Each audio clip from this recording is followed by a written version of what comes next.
Hey everyone, Benzie Johnson Jr. Welcome back to the channel. Now recently I did a review of Rise of the Teenage Mutant Ninja Turtles based on the preview episode that ran over the summer.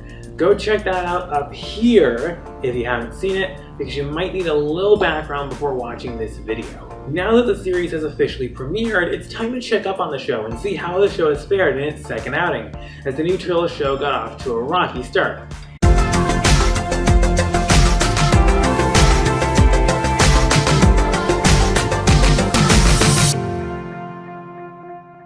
So counties were like, we're not feeling Louisiana. And then Louisiana was like, then perish. Here's my review of episode 2.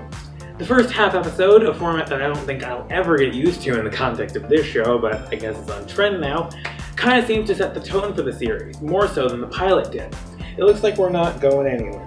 Sure, we have our baddie of the week, and we have plenty of action as the Turtles fight Gordon Ramsay as a pig, but without an overarching story, the show just feels like it's lost, and lacking in a substance that previous series had.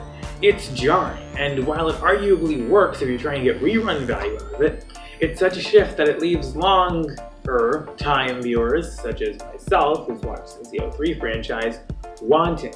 The 11-minute length only exacerbates that problem. The misguided but well-meaning gifts trope is something I feel like I've seen done before in this context, which, while not a deal-breaker, does kind of contribute another ding to the episode. In the second half, we stray even further from what I feel is the core of the Turtles franchise, as we see some of April's life in the basest terms possible. I mean, I did want more exposition on her, but given that Turtles 18 is going for, we only set this up to hold for the next 15 minutes, it feels weak. I was more deeply satisfied by April's backstory from the 13 series, honestly. Not to say it's bad, I feel like I could relate to it, as would anyone in my age bracket, but again, I just can't shake the fact that given the reformatting of the series, everything is flimsier than it's been in previous iterations.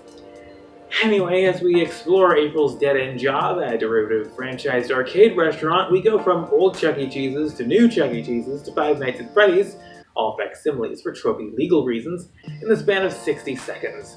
It was a solid episode that had a solid action scene, which is good for rebutting crappy reboots reasons, but I'm just left wanting more story along with it, honestly. Nothing's worth anything yet. I'm still watching partly because the show is good and partly for heritage franchise reasons.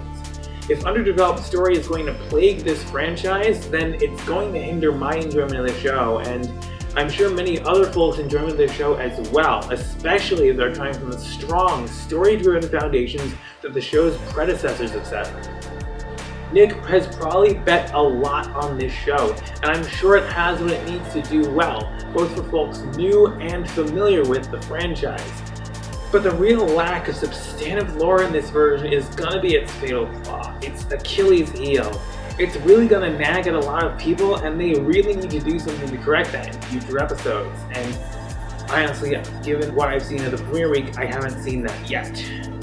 I'm honestly gonna keep watching though, because I still feel what I said in my original review stands. It's good.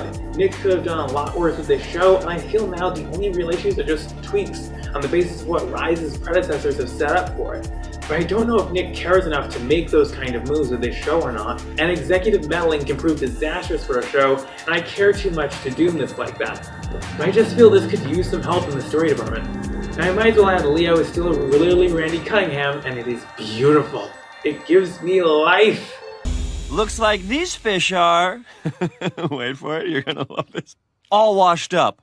Rise of the Teenage Mutant Ninja Turtles is still a hot 95 out of 100, but you can just feel it can go the extra distance to be perfect, and it will kill you that it doesn't. I will keep my eyes on this situation. I might even do a third follow-up video. Stay tuned and like this one if you think I should. If you haven't watched my original review, go check that out up here. Like, share, and subscribe, and I will see you in the next video.